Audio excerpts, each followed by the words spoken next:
আজকে তেলের দাম, গ্যাসের দাম, চালের দাম, সবজির দাম সবকিছুই বৃদ্ধি পাচ্ছে, কিন্তু সরকারের মন্ত্রীদের মুখের কথা শুনলে মনে হবে বাংলাদেশ বেহেশত হয়ে গিয়েছে, দেশে কোনো সমস্যা নাই।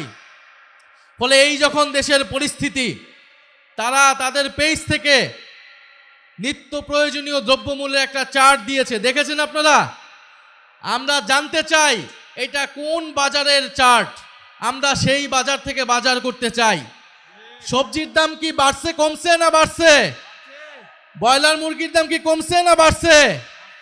সব কিছুর দাম ঊর্ধ্বমুখী। অথচ বাজেট সেশনে তারা কি বলছিল যে এই বাজেট হওয়ার পরে কোনো কিছুর দাম নাকি বাড়ে নাই, কোনো কিছুর দাম নাকি বাড়বে না।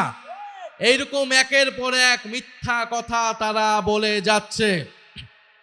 সবচেয়ে বড় মিথ্যা কথাটা কি বলেছিল? নির্বাচনের সময় বলেছিল গণভোটে আপনারা হ্যাঁ ভোট দিন, জুলাই সনদ আপনারা বাস্তবায়ন করুন। কিন্তু সবাই মিলে যখন গণভোটে আমরা হ্যাঁ ভোট দিলাম, 70% মানুষ গণভোটে হ্যাঁ ভোট দিয়েছে। তারপরে তারা ক্ষমতায় গিয়ে সেই গণভোটে হ্যাঁ তারা বাস্তবায়ন করলো না। তারা সংবিধান সংশোধন কমিটির নামে জনগণের সাথে বিশ্বাসঘাতকতা করছে, প্রতারণা করেছে। ফলে এই সরকারকে আমরা একটা প্রতারক সরকার বলতে পারি, একটা বিশ্বাসঘাতক সরকার বলতে পারি, যারা এই দেশের জনগণের সাথে জুলাই গণ অভ্যুত্থানের সাথে হাজারো শহীদদের সাথে প্রতারণা করে ক্ষমতায় এসেছে।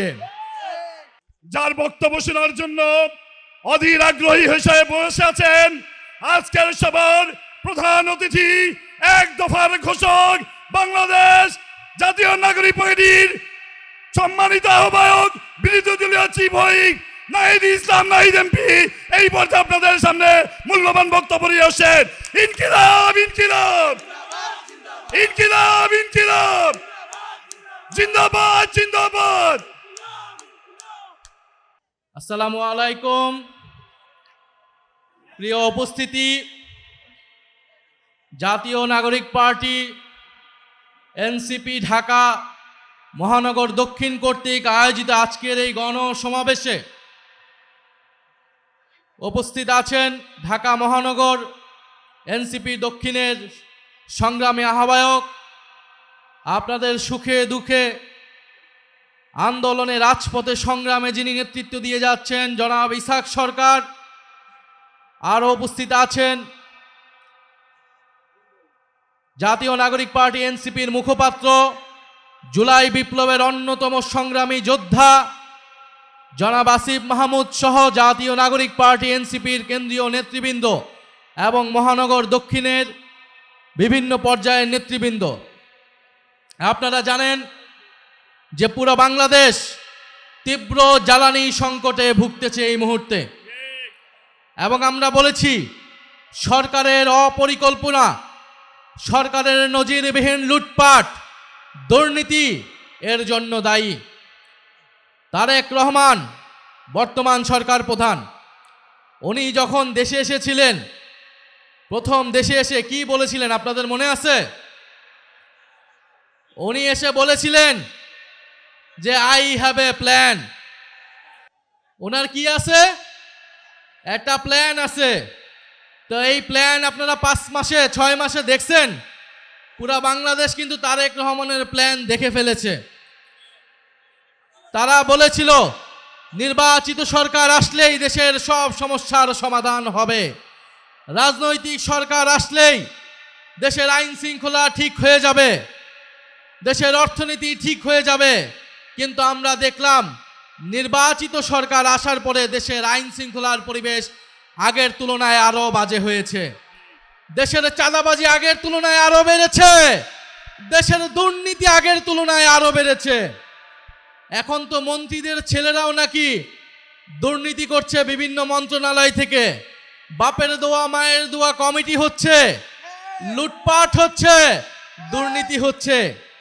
ফলে এই সরকার অব্যবস্থাপনা এবং অপরিকল্পনার কারণে আজকে তেলের দাম, গ্যাসের দাম, চালের দাম, সবজির দাম সবকিছুই বৃদ্ধি পাচ্ছে, কিন্তু সরকারের মন্ত্রীদের মুখের কথা শুনলে মনে হবে বাংলাদেশ বেহেশত হয়ে গিয়েছে, দেশে কোনো সমস্যা নাই। ফলে এই যখন দেশের পরিস্থিতি, তারা তাদের পেজ থেকে নিত্য প্রয়োজনীয় দ্রব্যমূল্যের একটা চার্ট দিয়েছে, দেখেছেন আপনারা? আমরা জানতে চাই এটা কোন বাজারের চার্ট, আমরা সেই বাজার থেকে বাজার করতে চাই। সবজির দাম কি বাড়ছে, কমছে না বাড়ছে? ব্রয়লার মুরগির দাম কি কমছে না বাড়ছে? সব কিছুর দাম ঊর্ধ্বমুখী। অথচ বাজেট সেশনে তারা কি বলছিল যে এই বাজেট হওয়ার পরে কোনো কিছুর দাম নাকি বাড়ে নাই, কোনো কিছুর দাম নাকি বাড়বে না। এইরকম একের পর এক মিথ্যা কথা তারা বলে যাচ্ছে। সবচেয়ে বড় মিথ্যা কথাটা কি বলেছিল?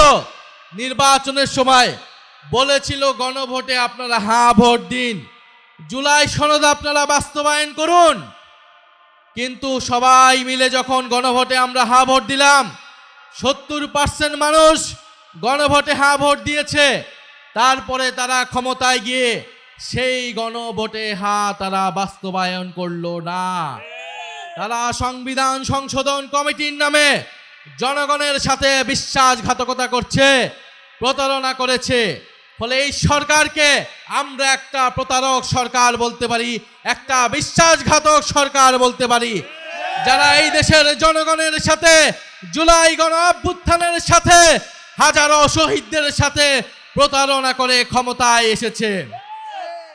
প্রিয় মহানগরবাসী, আমরা জানি আপনাদের খুব কষ্ট হচ্ছে। বাংলাদেশের ইতিহাসের লোডশেডিং এর ইতিহাসের রেকর্ড ভেঙেছে এই সরকার মাত্র 5 মাসে।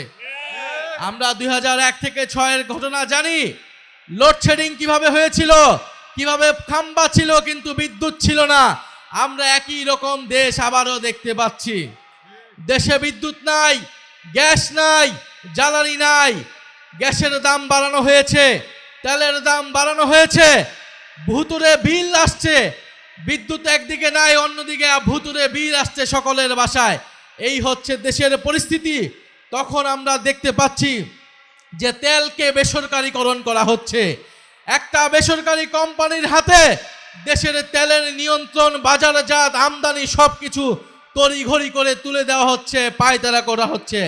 ফলে এই সরকার জনগণের সরকার না, এই সরকার হচ্ছে বড় বড় দুর্নীতি মাফিয়া ব্যবসায়ীদের সরকারে পরিণত হয়েছে। যাদের টাকা নিয়ে তারা নির্বাচন করেছিল, এখন তাদের হাতে দেশের সম্পদকে তুলে দিচ্ছে। ফলে বিএনপির সরকার আমরা দেখেছি যে তারা যারা ব্যাংক লোপাটকারী তাদেরকে সুযোগ করে দিয়েছে, যারা ঋণ খেলাপি তাদেরকে সংসদে দিয়েছে, মন্ত্রণালয়ে দিয়েছে, যারা তাদের নির্বাচনে হেরে গিয়েছে তাদেরকে সিটি কর্পোরেশনে প্রশাসক বানিয়েছে। রাষ্ট্রের টাকা খরচ করে তারা নিজেদের নির্বাচনী প্রচারণা করছে। দেশের সকল প্রতিষ্ঠানকে তারা দলীয়করণ করছে। নির্বাচন কমিশন থেকে শুরু করে স্থানীয় সরকার সব কিছুতে দলীয় লোক বসিয়ে দুর্নীতি এবং লুটপাট শুরু করেছে। আপনারা দেখবেন সারা দেশে ইউনোদেরকে মারধর করা হচ্ছে ফ্যামিলি কার্ডের জন্য। কারা মারধর করছে? ছাত্র দল, যুব দল এবং বিএনপির নেতা কর্মীরা।